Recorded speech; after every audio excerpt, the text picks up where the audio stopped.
Good morning, family.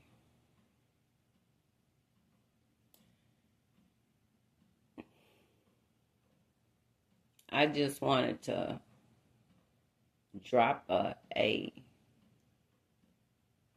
message early this morning because, see, when I receive these messages, they're coming straight from the throne of God.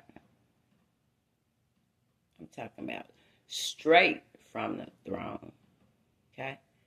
I started out making these messages, it was, I guess you can say,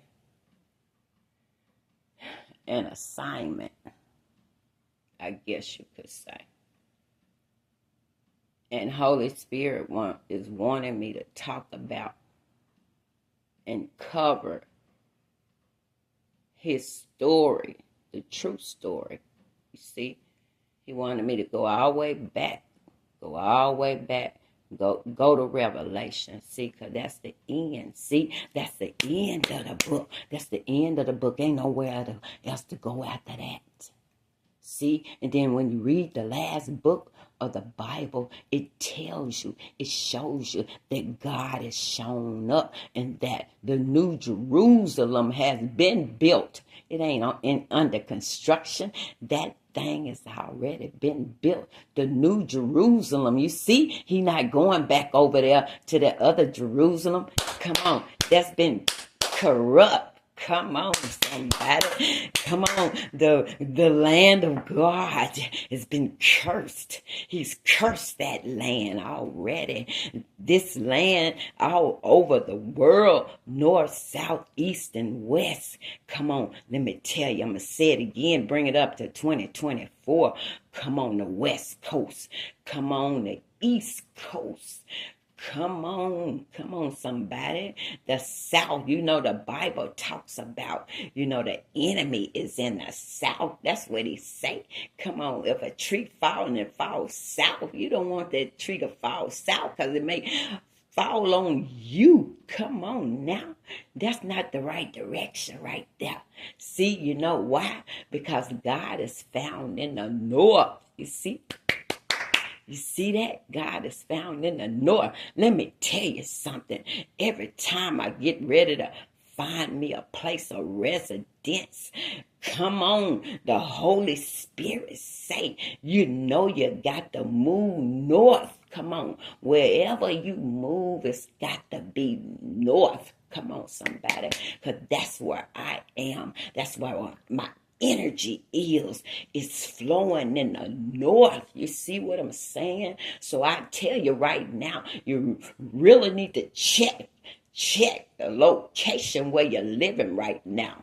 See, you need to check the location where you're living right now. You see if you're in the north or the south, the east or the west, and I can tell you spiritually right now. You see, it's time for us to get spiritual now. You see, because we've been religious for far too long. You see, and religion ain't nothing but a book of rules and regulations that a man wrote. Come on. And then he using that to control the mass of the people, allegedly. You see, when we look at the story and when we go back to the beginning, see, you can't get it if you just start in the middle or if you try to flip over to the end. See, ain't nobody really going over there.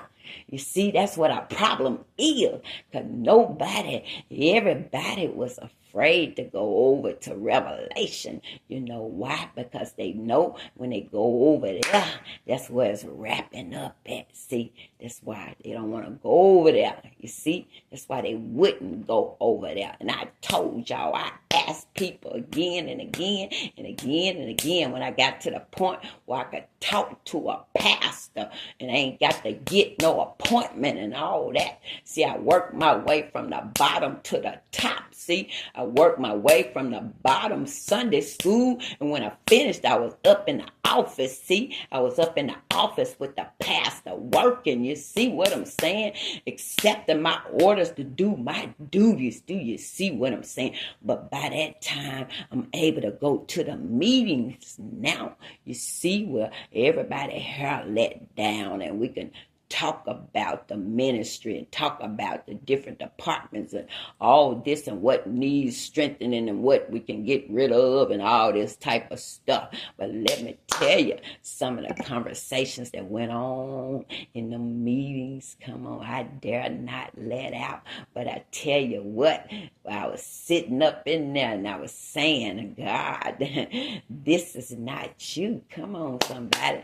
This is not going to work for your people. So guess what? This sound like man thinking about man. So let me tell you what I got to do. I got to bag out gracefully. That's what I got to bag out. You know why? Because I told God, I said, you know what?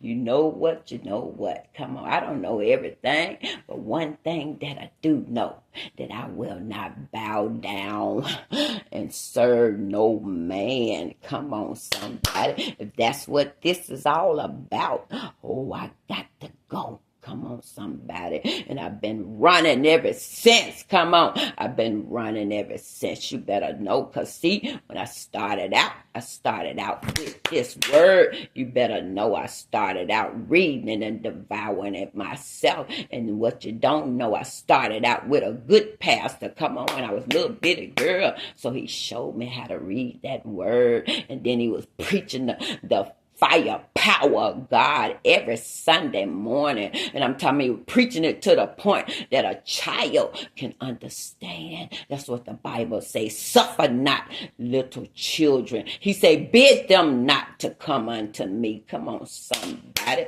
So it's showing you how the heavens love children. That's what's showing you. And now every day we getting YouTube. We on all up and down there. We got crime channels that's reporting, just letting us know and being aware of what's really going on. And oh my God, if you got the eye of God, you know it's done got really bad. It's done increased on our women. Come on, somebody. Come on now. I know you got to see it. I know you got to see it. So let me tell you something. This morning, if you want to know what Joyce Starks is doing, I got my assignment last year from the Holy Spirit. He say, I want you to begin to intercede for all these things that's going on against the women of the world.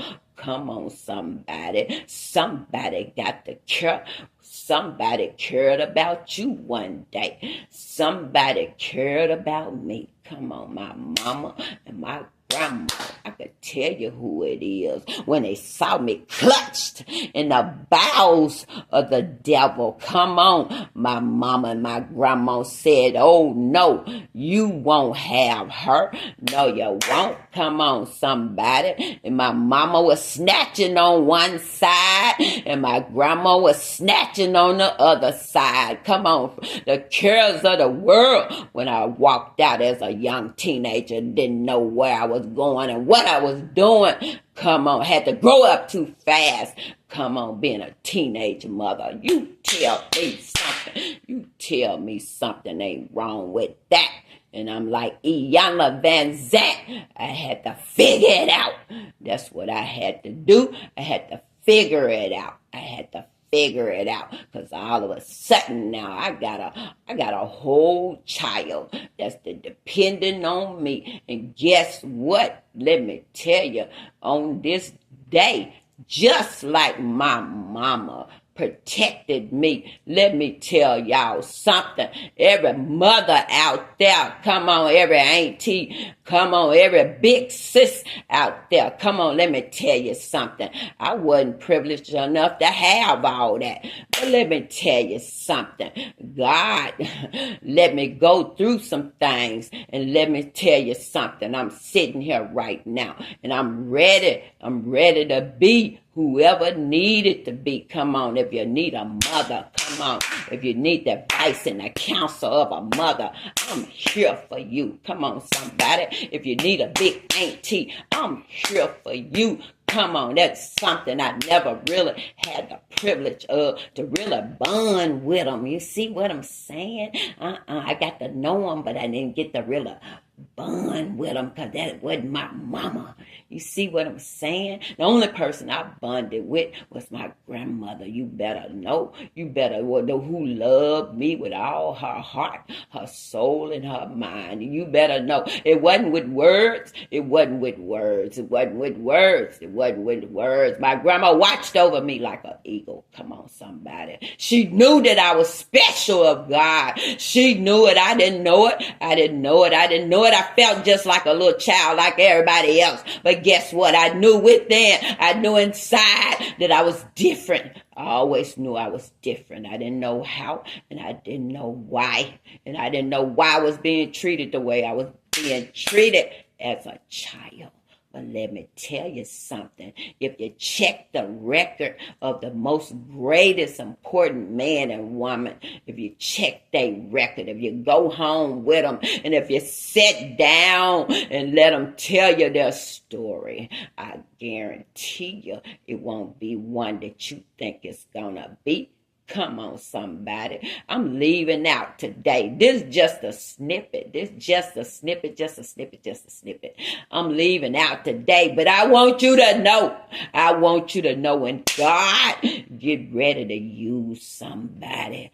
Come on. He gonna use that very person that you don't think is good enough. Come on, somebody. Because you know what? God looks at us who we gonna become, not who you are. You know why? Because who you are ain't no telling who had a hope to you until he get a hope to you. Come on, somebody. Come on now.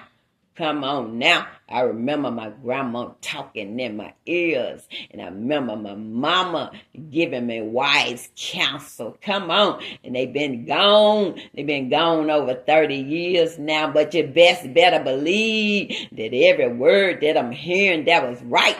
Boy, it's sounding so loud right now. Come on, mama. I thank you so much. And I thank you so much. Come on, for telling me the truth. Come on. And that's why I'm here. I'm going to tell you the truth. And anybody that don't want the truth on my channel, please, all I ask you to do is just keep it moving. Come on, just keep it moving. Because you know why? It's some people want to be saved. It's some people crying out.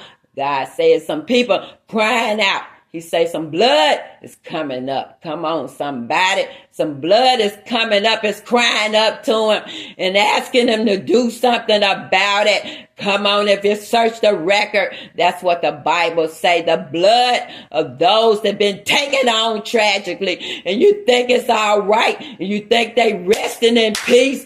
You ought to stop saying that. Because when somebody is taken out of here tragically, let me tell you something. They are not resting. They are not resting. You need to check it because we don't die. We just transform. Come on, to another realm. It ain't over. Come on. When you take somebody's life, it is not over. Come on, man, woman, boy, and girl. It's only just begun. Peace.